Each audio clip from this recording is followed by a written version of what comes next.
৮৬ বছর বয়সে হজরত ইব্রাহিম আলাইসাল্লাম একদা মহান আল্লাহ তাআলার দরবারে আরজ করলেন, হে আমার প্রতিপালক, আপনি আমাকে একজন সৎ কর্মপরায়ণ ও নেক পুত্র দান করুন, যার দ্বারা আমার বংশধারা অব্যাহত থাকে।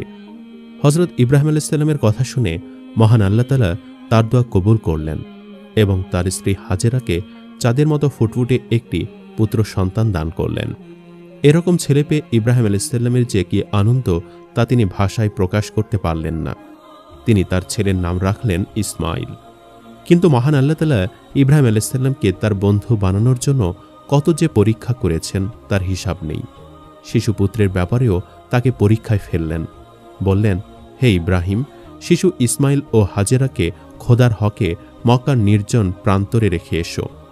ইব্রাহিমের কাছে আল্লাহর হুকুম আসতে দেরি, তিনি তা পালন করতে দেরি করলেন না। আল্লাহর হুকুমে তিনি পুত্র ইসমাইল ও স্ত্রী হাজেরাকে নিয়ে ফিলিস্তিন থেকে মক্কার দিকে রওনা করলেন। বেশ কিছুদিন পথ চলার পর অবশেষে একদিন তিনি তাদের নিয়ে মক্কা এসে উপস্থিত হলেন। এখন যেখানে কাবাঘর ও জমজমের কূপ, সেখানে একটি গাছের নিচে তাদের রাখেন। তখন মক্কায় কোনো মানুষ ছিল না, পানিও ছিল না। তাই ইব্রাহিম আলাইসাল্লাম তাদের এক থালা খেজুর ও এক ব্যাগ পানি দিয়ে তিনি ফিরে চললেন ফিলিস্তিনের দিকে। হাজেরা তার পিছু পিছু দৌড়ে এলেন এবং বললেন, আপনি কি আল্লাহর হুকুমে আমাদের এখানে রেখে যাচ্ছেন? স্ত্রীর কথা শুনে ইব্রাহিম আলাইসাল্লাম জবাব দিলেন, হ্যাঁ। এ কথা শুনে হাজেরা বললেন, ঠিক আছে, তাহলে নিশ্চয়ই আল্লাহ আমাদের রক্ষা করবেন। এ কথা বলে হাজেরা ফিরে এলেন যথাস্থানে। এদিকে ইব্রাহিম আলাইসাল্লাম তার প্রিয়তম পুত্র ও স্ত্রীকে রেখে ফিরে যাচ্ছিলেন, ফলে তার বুকটা ফেটে যাচ্ছিল। তার হৃদয়ের কান্না তখন আল্লাহ ছাড়া কেউ দেখেনি। এইভাবে কেটে গেল বহু বছর। অতঃপর এক রাতে হজরত ইব্রাহিম আলাইসাল্লাম স্বপ্নে দেখলেন যে কে যেন তাকে ডেকে বলছে, হে আল্লাহর বন্ধু, আপনি আল্লাহর রাস্তায় কোরবানি করুন। নবীর প্রতি স্বপ্নাদেশ ওহির সমতুল্য। তাই হজরত ইব্রাহিম আলাইসাল্লাম স্বপ্নে কোরবানির আদেশ পেয়ে অস্থির হয়ে ওঠেন। অনেক চিন্তা ভাবনা করে তিনি দুম্বা উট কোরবানি করে দিলেন। অতঃপর দ্বিতীয় রাতেও তিনি আবার একই স্বপ্ন দেখলেন। কেউ একজন তাকে বলছেন, হে আল্লাহর বন্ধু, আপনি আল্লাহর রাস্তায় কোরবানি করুন। এবারেও নবী 200 উট কোরবানি করলেন। অতঃপর তৃতীয় রাতেও তিনি একই স্বপ্ন দেখলেন। তৃতীয়বারে তিনি 200 উট কোরবানি করলেন। চতুর্থ রাতে তিনি স্বপ্নে দেখলেন কে যেন তাকে বলছেন, হে আল্লাহর দোস্ত, আপনি আল্লাহর রাস্তায় আপনার প্রিয় বস্তু অর্থাৎ আল্লাহর প্রিয় সন্তানকে কোরবানি করুন। এবারে স্বপ্ন দেখে তিনি হতবুদ্ধি হয়ে ঘুম থেকে উঠে বসলেন। তার সন্তান বলতে হজরত ইসমাইল আলাইসাল্লাম ব্যতীত আর কেউ নেই। সে সন্তান তার নির্বাসিত মাতার নিকট থাকে। নবী তাদের সাথে তেমন সম্পর্ক রাখেন না। এমতো অবস্থায় এহেন এক চরম প্রত্যাদেশ কিভাবে তিনি বাস্তবায়িত করবেন, এই ভেবে তিনি অস্থির হয়ে গেলেন। তাই ভোরবেলায় নবী ইব্রাহিম বিবি সারার নিকট তার স্বপ্নের কথা আলোচনা করলেন। তখন বিবি সারা আলাইসাল্লাম নবীকে বললেন, আপনি অতি সত্বর এই প্রত্যাদেশ কার্যকরী করার জন্য প্রস্তুত হন। অতঃপর হজরত ইব্রাহিম আলাইসাল্লাম অত্যন্ত ভারাক্রান্ত মন নিয়ে মক্কার উদ্দেশ্যে রওনা করলেন। সঙ্গে তিনি একখানা ছুরি ও কিছু রশি নিলেন। মক্কা পৌঁছে তিনি হাজেরা রাস্তানায় গিয়ে বসলেন। সেখানে কিছু সময় বিশ্রাম নিয়ে হাজেরাকে ডেকে বললেন, হাজেরা, তুমি ইসমাইলকে ভালো পোশাক পরিয়ে আতর গোলাপ লাগিয়ে উত্তম রূপে সাজিয়ে দাও। ইসমাইলকে নিয়ে আমি এক জায়গায় দাওয়াত খেতে যাব। দীর্ঘদিন ধরে সম্পর্কবিহীন পিতা পুত্রের মাঝে নতুন করে গভীর সম্পর্ক হতে যাচ্ছে দেখে হাজেরা অত্যন্ত খুশি হলেন এবং পুত্র ইসমাইলকে উত্তম রূপে সাজিয়ে দিলেন। হজরত ইসমাইল আলাইসাল্লামের বয়স ছিল তখন 9 বছর। দেখতে ছিল ফুটফুটে সুন্দর। হজরত ইব্রাহিম আলাইসাল্লাম পুত্রকে নিয়ে রওনা করলেন। ইতিমধ্যে শয়তান এসে বিবি হাজেরাকে বলল, তোমার পুত্র ইসমাইল কোথায়?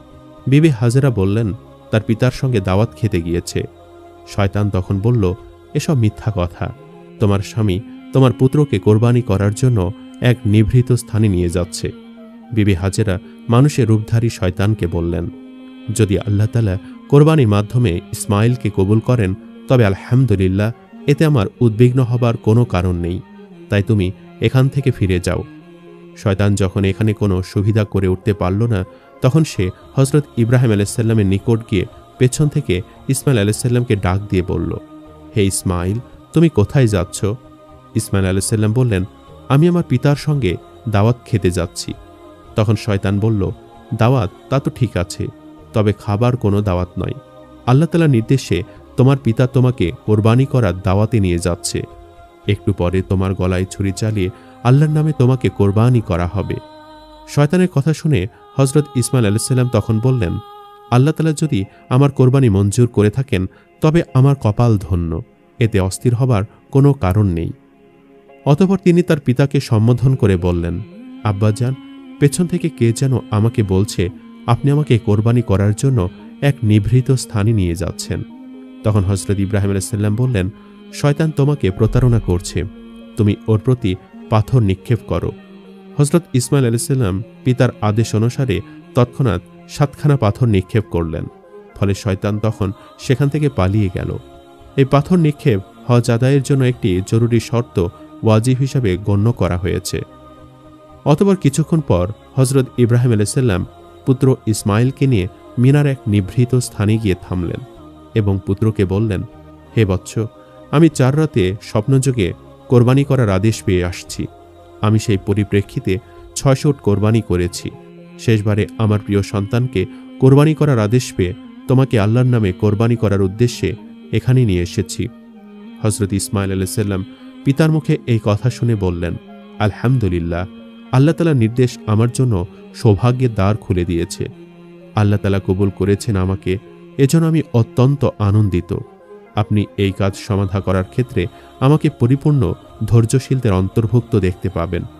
আপনি আর বিলম্ব না করে আল্লাহ তাআলার আদেশ অনুসারে কাজ আরম্ভ করুন।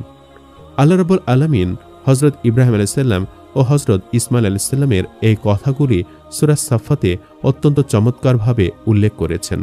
তিনি বলেন, অনন্তর ছেলেটি যখন চলাফেরা করার মতো বয়সে পৌঁছায় তখন তিনি বললেন, হে বৎস, আমি স্বপ্নে দেখেছি আমি তোমাকে জবাই করছি। অতএব চিন্তা করে দেখো এখন তোমার মত কি? ছেলেটি বলল, হে আমার পিতা, আপনি যা করতে আদিষ্ট হয়েছেন তা করে ফেলুন। ইনশাআল্লাহ আপনি আমাকে ধৈর্যশীলদের অন্তর্ভুক্ত পাবেন। হযরত ইব্রাহিম আলাইহিস সালাম বললেন, ইহা আমি কিভাবে সমাধান করব? ইসমাঈল আলাইহিস সালাম তখন বললেন, প্রথমে আপনি আমার হাত পা বেঁধে নিন, পরবর্তীতে আমাকে বিপরীত দিকে কাত করে শুয়ে দেবেন, যেন আপনি সরাসরি আমার মুখমণ্ডল দেখতে না পান। তারপরে আমার গলদেশে ছুরি চালনা করুন, আপনি অবশ্যই কৃতকার্য হবেন। তৃতীয়ত, আমার রক্তভেজা কাপড়গুলো আমার আম্মার হাতে পৌঁছে দিবেন। তিনি এগুলো দেখে আল্লাহর রেজা মন্দির ওপর খুশি থাকবেন এবং আমার কথা স্মরণ করে কিছুটা স্বস্তি লাভ করবেন, কারণ আমি ছাড়া তার আর কোনো সন্তান নেই যার দিকে তাকিয়ে তিনি স্বস্তি লাভ করতে পারেন। হযরত ইব্রাহিম আলাইহিস সালাম পুত্রের কথা অনুসারে আস্তিনের মধ্যে রক্ষিত রশ্মিগুলো বের করে তা দ্বারা ইসমাঈলের হাত পা বেঁধে নিলেন। অতঃপর তাকে কাত করে শুয়ে দিলেন। তারপর আস্তিন থেকে ধারালো ছুরি বের করে বিসমিল্লাহি আল্লাহু আকবার বলে ইসমাঈলের গলায় ছুরি চালিয়ে দিলেন। কিন্তু তার ছুরি চালনায় কোনো কাজ হলো না। ছুরি ইসমাঈল আলাইহিস সালামের গলদেশের চামড়ার কোনো ক্ষতি সৃষ্টি করতে পারল না।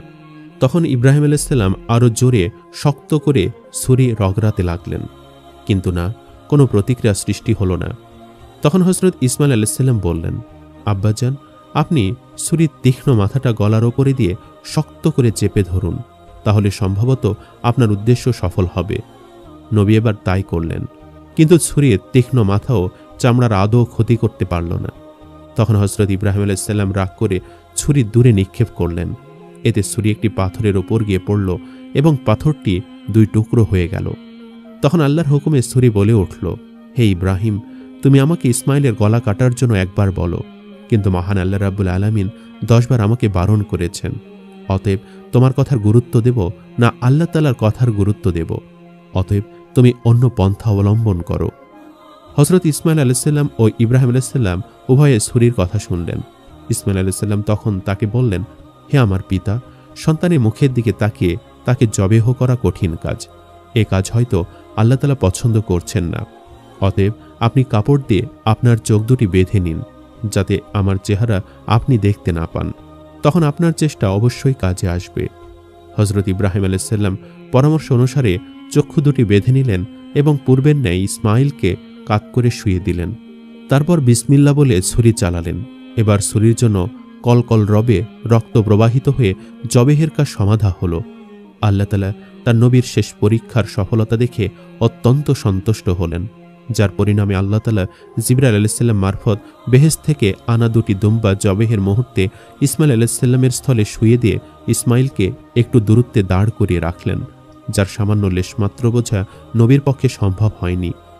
বন্ধুরা, আপনাদের একটা কথা জানিয়ে রাখি, ফাথুল কাদিরের বর্ণনায় পাওয়া যায় যে হাবিলের পেশকৃত দুম্বাটি জান্নাতে উঠে নেওয়া হয় এবং তা জান্নাতে বিচরণ করতে থাকে।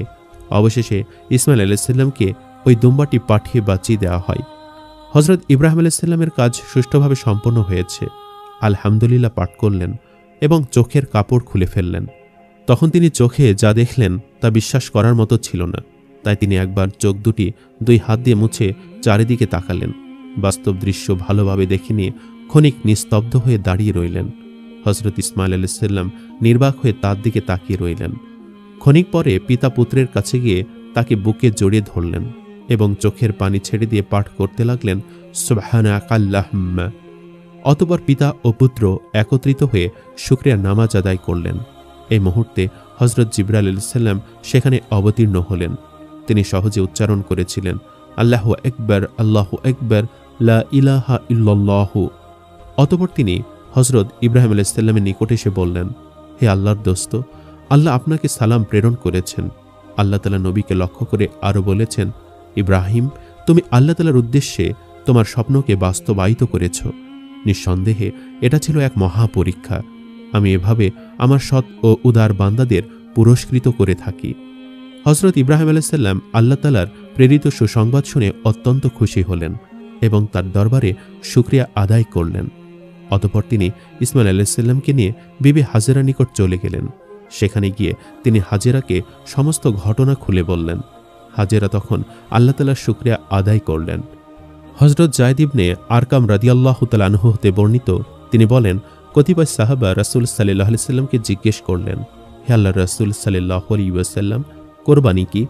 রাসূল সাল্লাল্লাহু আলাইহি ওয়াসাল্লাম বললেন, কোরবানি মুসলিম মিল্লাতের বা জাতির পিতা ইব্রাহিম আলাইহিস সালামের সুন্নাত। তারা আবারও প্রশ্ন করলেন, এর মধ্যে আমাদের জন্য কি আছে?